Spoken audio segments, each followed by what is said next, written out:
Hi there, I'm Kim from sunny Arizona. And I'm Kara from vibrant Atlanta, Georgia. Welcome to our channel, the Kara and Kim Live Podcast. We're both seasoned realtors with a passion for all things real estate. From market trends to insider tips, we're here to guide you through the journey of buying and selling homes. But that's not all. We'll also take you on a journey getting to know various small business owners. Whether you're a first-time home buyer, need more space for your growing family, or just curious about the market in Phoenix, Arizona, or a seasoned investor, or you're looking for insights about the metro Atlanta area, we've got you covered. Our podcast is designed to be informative, engaging, and a bit fun too. We love interacting with our listeners, so don't hesitate to reach out with your questions or topics that you'd like us to explore. Subscribe to our channel and join us on this exciting journey. New episodes will be coming your way regularly, filled with fresh content and expert advice. So hit that subscribe button, turn on notifications, and let's do a deep dive into the world of real estate together. Welcome to the Kara and Kim Podcast.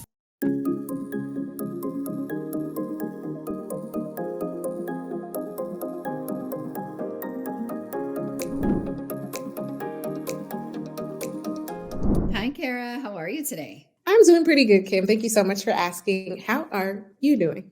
I'm doing great. Thank you. Okay, so I'm really excited for this interview. I think just therapy in general and mental health concerns have been brought to the forefront, particularly since COVID. Not to say that it wasn't important before, but people undergoing unusually stressful situations, spouses being locked in the same house for days on end. So anyway, this next guest, she specializes in mental health. She has many credentials, and I'm excited to share some of the information we talked about. I am really excited for you guys to get to know our next guest. She's going to introduce herself briefly to you, and her contact information, we're going to share it at the end of the show. And as always, it will be in the show notes. So if you could introduce yourself. Yes. Hi, I'm Carmen Basant. I'm a licensed marriage and family therapist, am owner and lead therapist and teaching therapist at Accepted Family Therapy Center in Marietta. Okay. Teaching. Okay. Can you share a little bit about that? Yes. So we take in students who are getting their degree, getting their master's degree, who are in the last process of their program, maybe their internship, their practicum, and we bring them in and we bring them in to teach them how to do therapy properly. So they sit with me for 2 weeks and watch me work with clients that give me permission, of course, and then they get their own clients and I watch them. And I give them tidbits on what not to do, what direction they should take. So I teach it hands-on. I do the hands-on teaching part as well as do it. Okay, that's got to be pretty fulfilling. You have a hand in the next generation. Absolutely. Okay, absolutely. All right. So can you share a little bit about your educational background? Yes. So I originally graduated in 1996. Lord Jesus. So long ago. And then went off to the University of Michigan. Okay. Did not feel right at that particular school at that time. And I ended up getting called to the ministry. And I went to Rhema Bible Training Center, trained there in pastoral care, and then graduated from there and went back to school here in the South. Okay. And went to Armstrong Atlantic State University, got a degree in theater, didn't see that coming, but it happened and it was beautiful. Commercials and all. And then left there and by accident actually fell into what I do now. I was working for the college and the phone rung and I picked it up and it was one of the hotline numbers that we had. So it was like a dead phone. But it was the college that I ended up graduating from, which was Capella University. Their online department was calling, looking for people who wanted to advance their education. And I was a month out from graduating. Okay. And she said, she gave her spew. And I said, you're calling a college, right? She said, no, they thought it was residential. And she said, well, go online anyway. See if you like our MFT program. If you do, sign up. I'll look for your application. Okay. That was MFT for some of us. Oh, marriage and family therapy. Okay. And so I went online and I saw it, fell in love with it, graduated that December, and by March started my program. And I've been doing it ever since way back when. I can't remember when that was. Not too long ago. We're still very young. Yes, we're young. It's just, the years go by fast. Yes. Yes. Okay, so in your experience, can you share what are some of the challenges that couples often face? I think the biggest challenge is communication and partner style and habit acceptance. So when it comes to communication, there's 4 different types. Okay. You have communicate, which is just that direct speech. Hey, I'm going to the store. Okay. No questions asked. It's very clear who the subject is, the verb, and the destination. Then you have conversation, and that's that back and forth question and answer. Then you have discussion, where I open up my heart to you about something. And you open your heart to me about that same topic, and we don't judge, we don't critique, we don't do anything but just hear, listen, and be present with that person in the moment and have someone present with us. And then you have argument. Most people are really good at number 4 and they skip 1, 2, and 3. And so when most couples come in, they're always arguing about something, which is the attempt to convince or persuade someone to think or do or feel the way you think, feel, and do about something without you having to change. That's what an argument is. So think about like in a court of law. Okay. The defense attorney is trying to convince the jury the way he wants them to think or feel. And the prosecutor is trying to do the same thing. So they present an argument. Interesting. And funny you pick that as an option. I'm a lawyer by training. Yes. And I used to be a defense attorney, and I've also been a prosecutor. So, yeah. Yeah. So I presented arguments trying to get people to feel, think, or choose the way that you are feeling, thinking, and choosing on the topic without you changing your position. So there's no growth on my end. I need you to do the growth. So I've heard that I've never been married, so I've not gone through couples therapy or anything like that. But I have heard that people talk about learning how to fight fair. Yes. So what's the difference between fighting fair and manipulating someone? Because that's what I'm hearing you're describing. Absolutely. So fighting fair is I give you my points. I actively listen to your points. I can literally state them back. And then I find where I can agree with you on something. Okay. And have your agreement on my something, and we come to an agreement on that thing. That's fighting fair. When I don't want to agree with you, that's when we are getting into that argument area. So fighting fair means I walk away. I may not necessarily like what I'm compromising to, but at least I know I'm in that compromise as well. And compromise is I get 100% of what I want. You get 100% of what you want in due time. So I think that's what the challenging part is, the in due time. In due time. Because a lot of people, me included, all of us want what we want right now. Right now, when we want it. So when I'm in an argument, I am yelling at you. When I'm fighting fair, I'm listening to understand. When I'm in an argument, I don't care what you have to say. When I'm fighting fair, I am looking for your reason to be able to. When I'm fighting fair, I'm either trying to get you to back away from something that can be detrimental to us. Meaning, you want to go spend $100,000 on a vintage pair of Jordans. No. Let's discuss this. Why do you feel like you need that pair of shoes? When we're arguing about it, I'm convincing you to jump off. So there's a place for arguing when I think you're about to make a decision that is detrimental and I need to change your opinion. When you want to commit suicide, I need to fight with you to get you back to the other side. When we're talking about toilet paper rolls and whether or not a towel should be rolled or folded, we need to fight fair and figure out, why do you want it rolled versus folded? Well, we don't have enough cabinet space. Okay, you're right. We can build some more cabinets and shelving. Can we get them flat? We can debate and discuss that. Okay. When you have to argue is when I say you take it off the shelf when it's life or death or a financial disaster about to happen. So how do you make a decision about a financial disaster? How do you define that? Anything that will prevent us from being able to pay our bills for the next 6 months. That is so tough. I am pretty type A, so I like to plan, and then my plans have plans. So if I perceive, and it's always my thought, right, that someone is going to be making a poor financial decision that's going to impede our ability to do X, Y, and Z, to me, that's a disaster. But apparently not. No, it depends. And that's the caveat about an argument. I have to make sure that I know the basis. If we know that, let's say you were getting married and planning your wedding, and you say, I'm only going to spend $15,000. But there's something that you both may want that may take you over budget.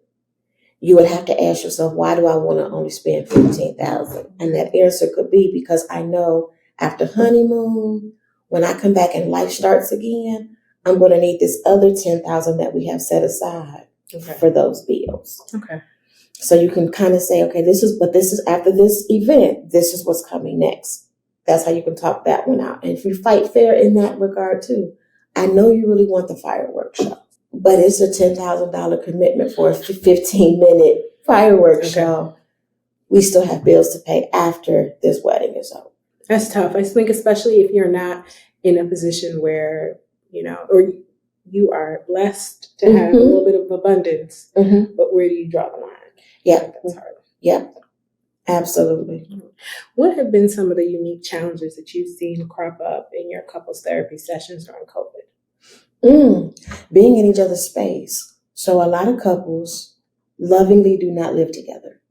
Meaning we live in the same house, we sleep in the same bed, but you work the nights, I work the days. So I never see you except for on the weekend, and that makes it fun. Or we both work days, but I get home at 6, you get home at 8, so I have a 2-hour window to just be by myself. Yes. With COVID, it forced everybody in, and it forced everybody into that 1,300 square foot place that you lived in, or even if you lived in a 4,000 square foot place, it forced you all to be in there, and you could not, short of the grocery store, get out technically. Yeah. So I didn't have that work wife or work husband that understood my language to go talk to. I had to go into the kitchen, and it was the wife that is always in the kitchen, or the husband that's always home. And then, depending on what your job was, if you were a trader, you may get really loud and expressive, where I need you to be quiet because I'm a therapist and I need quiet and atmosphere, and you all loud and aggressive. So those were some of the challenges that we actually had to live together. I woke up with you. We went in separate rooms maybe to do work. My lunch break was with you. I got off work and I was back at dinner with you. Yes. My free time was with you. And I realized I don't like you. I've outgrown you. So what do you do in those kind of situations? Oh, it was a good fun 2 years. It was. So you have to figure out, you have to go back to the basics. Why did you choose this person? When do you remember the last time laughing with this person about absolutely nothing? When was the last time you looked at this person like, this is my person? When was the last time you grew together and worked on a common goal and succeeded on that goal? And I'll have couples do things like a relay race. You have to work together. Your legs are tied, your arms are tied, and one of you are blindfolded. Run this parking lot. That reminds me of the punishments that you give kids. That's what most of them acted like it was. But it was really about them having to reconnect. And some couples did find that they did outgrow. One stayed the 18-year-old in college when we met, and the other one went ahead and turned 36.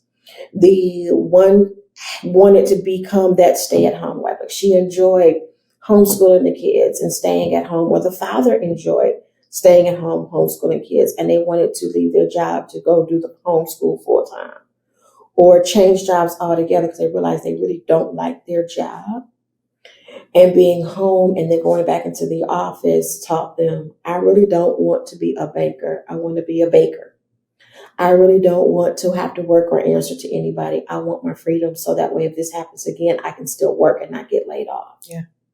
So they found themselves and they had to reintroduce themselves to their partner, reconnect with who they were first, reintroduce themselves to their partner, and then hope that their partner was willing to receive who they had become.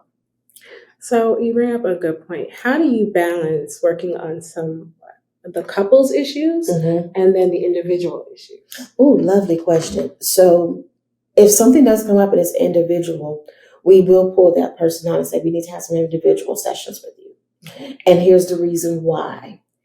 It still maintains confidentiality, so your partner will not know what we work on, but If you don't work on this, the marriage you're asking for won't happen because this person is not ready to handle the marriage you're looking for. We have to get you from this person to the person that can be in this marriage.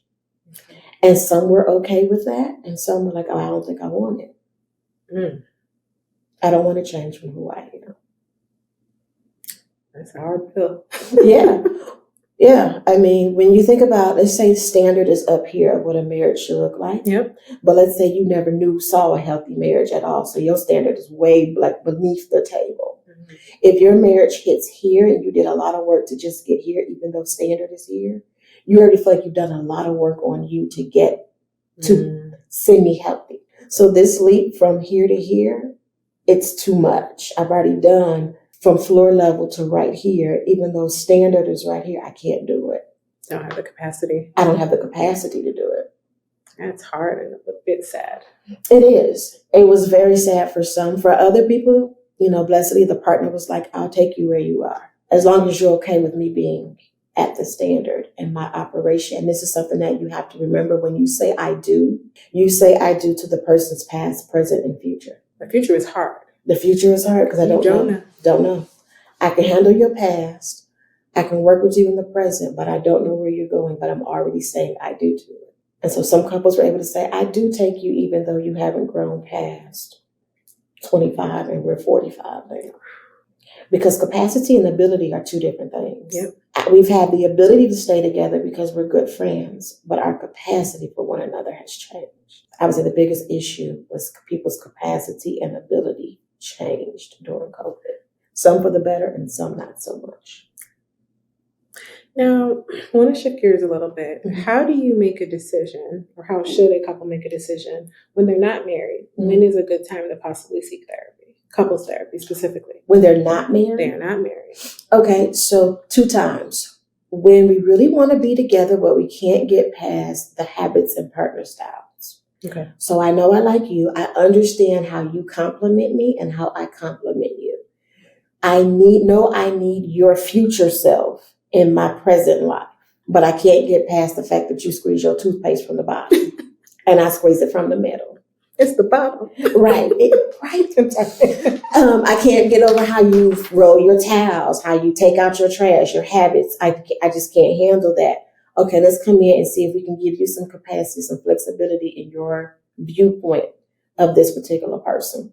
The second time is before you put a ring on anyone's finger, but before engagement. Before engagement, when you know that you want to get engaged.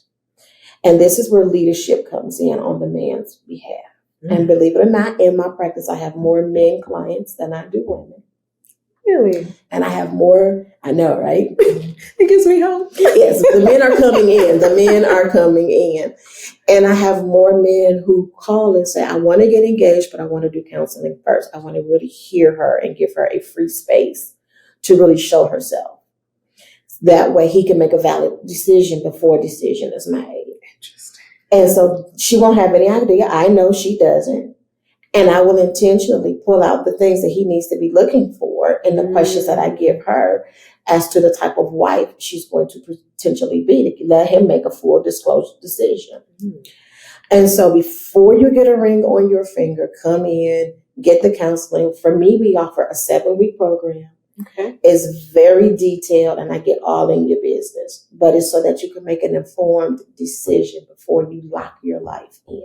I love that. You can break up as a boyfriend or girlfriend. Easy.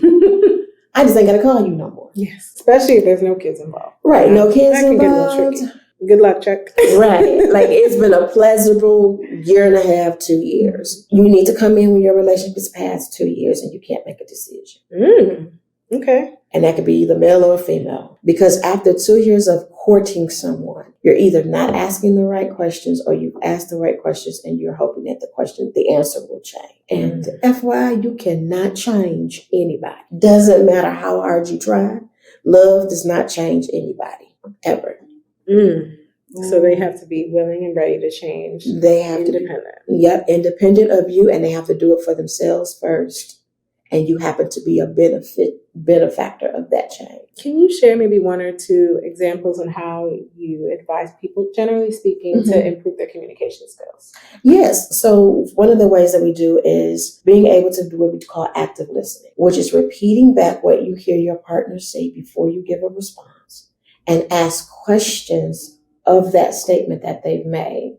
So if a husband says, I want my wife to be, to always look like she's ready to go out, even when she's just at home. Instead of her saying, well, I'm tired, I got the kids. And hold on, what did he ask you for? I want to look nice. He wants me to look nice in the house. Okay. Ask him why. Ask him when did that begin to be his preference. Ask him questions first before you respond, because your reaction may not equal his statement.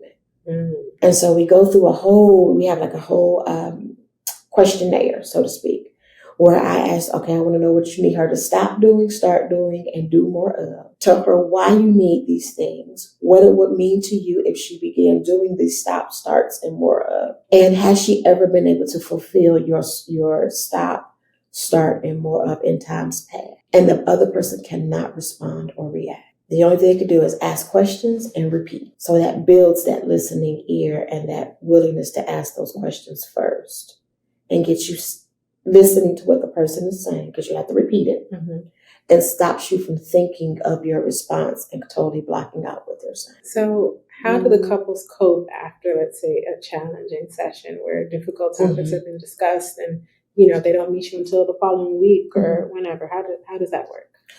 Two things I require them to do. First, after a session with me, you must go out and have fun. You are not allowed to discuss this session. You are not allowed to discuss the topics that came up. You will be allowed to go out and have fun and talk about anything else other than this session. That is meant for dating and married couples. The second thing I highly advise, I only recommend or advise, I did not tell you what to do. I advise that they do not talk about the session. They do not talk about the pointing of what the other person is not doing that they have learned in the session. Evaluate yourself first. Am I doing it according to what I learned in the session? If I'm not, I can't hold you to it because we're both learning. Because I always thought, especially from watching TV, when people go to these explosive therapy sessions, how do you go? The drive home must be awkward. Sometimes that's why you have to go do something fun. Okay. Just go do something, some top golf, go find a movie where you can sit quietly. Do not at all possible just go straight home. Yeah. Do you advise any divorcing couples? Oh yes, I've had a couple of those that post-COVID lifestyle. Yeah. They a lot of those came in, and then one of the partners saying, I am ready for a divorce, or I'm already divorced them emotionally, mentally. I just need to do financial. And the other partner is trying to hold on to the marriage. That's so hard. And so now we have to walk through, what does divorce look like? Are we going to remain friends? How do we handle the children? What is our communication style? I have not had, when one partner comes in, and I learned this in school, so it taught me a whole lot. When a person comes in and they're ready for divorce, there is nothing that I can do as a therapist to change their mind. I'm not here to change their mind. If he or she comes in and they are ready, they have already said, I want a divorce from this person. My job is to help the other person come to acceptance of that person's decision. Because if God don't override people's choices, I can't either. But we can come to a place of acceptance of that choice. And so we have a wife will come in or a husband will come in, and my job is to work with the other partner. This is what they've chosen. It's happening. This is happening. Now what? Now what do we do? How do we separate? If you came in the marriage whole, leave the marriage whole. How do we get you two back to wholeness so that when you go back out into the world as single individuals, you're whole enough? You can be hurt, but you don't have to be broken. I wish more people invested in therapy. Oh, yes. I think the investment is slowly coming around to that place where people are seeing that it's not just someone telling you what you should be doing, because that's not therapy, that's coaching. I'm not a coach. We're going to sit here and I'm going to let you work it all the way out. I can know the answer to your problem the day you walk in. If it takes you a year to get to that answer, we're going to sit together and take a year, because I need you to grow into your answer, not be told what to do. And then the next move you make, you don't know because you don't have a plan to your growth. What advice would you give to couples seeking therapy for the first time? Relax. Totally relax. Find someone you're comfortable with. In most situations, very few people actually will ask questions of the person that's taking care of them. You don't know what college your physician went to. Right. The person who's giving your children vaccines, you may not know their credentials. But when it comes to your therapist, try to get a 15-minute phone call with them before, just so that you can hear their voice and see if you feel comfortable with the way they sound. Got it. Because that's the voice you're going to hear when you hit trouble, and you want to make sure it's one that you can receive. And the second thing is that when you're going in, relax. There is nothing that therapist, even if they've only been doing it for a year, hasn't had the privilege of hearing. So there's nothing that can scare them off. There's nothing that's too hard for them. They can't give you an insight to. Just bring your most truest, vulnerable selves and relax. They're not there to judge you. We really are here to help. So when somebody's interested in seeking your therapeutic services, how do they do so? Well, they can go online. I do everything online. Okay. So you can go to the website, acceptedfamily.com. Okay. Click on book online. My whole calendar, I do not shut it off. I don't have a waiting list. You're just on there. And then you just pull up my name and licensed therapist and pick a date. Okay, well, that's exciting. And we do both virtual and face-to-face. Okay, So. I love that, especially here in Metro Atlanta. Traffic. Yes. Oh, yes. Can make you need additional therapy sessions for sure. Yes. So I'm so excited that we got to talk to you today about therapy, and hopeful that we can have you back another Absolutely. time. About anything. Yes. Absolutely. And we are going to have your contact information in the show notes if you are interested in booking therapy. And if you are looking for a place to get some of your postgraduate credits, Yes. I believe she'll also be able to help you out with that. Yes. So And supervision. yes. So for those who need supervision, we can do supervision and post-therapy treatment. So, Awesome. yes. Awesome. So I'm really excited. And hopefully at some point I'll be talking to you about this premarital counseling. Yes, come on through. I believe in it. God can do it, I think. Yes, he can. Yes, he can. All right. And I am so appreciative for your time today. Absolutely. Thank you for having me. I really enjoyed it. I feel like Yes. I want a hug. Yes, absolutely. Hugs are free. Yes. As someone who got married young, I've been married for almost 26 years, raised my kids. I can attest that it is a work in progress for the entire time. We get along, everything's great, but everyone has trials and tribulations. Everybody has issues. It's how you deal with them. And like she said, you can't change someone, but what you can change is how you react to someone.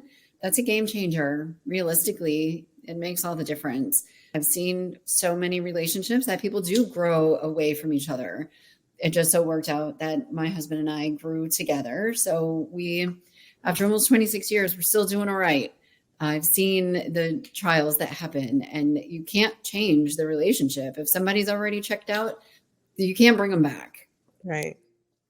So kudos to you guys Very for important. growing together. That is, over 2 decades. Y'all are approaching the 3rd decade, and you've Yeah. raised your children and they're doing their own thing.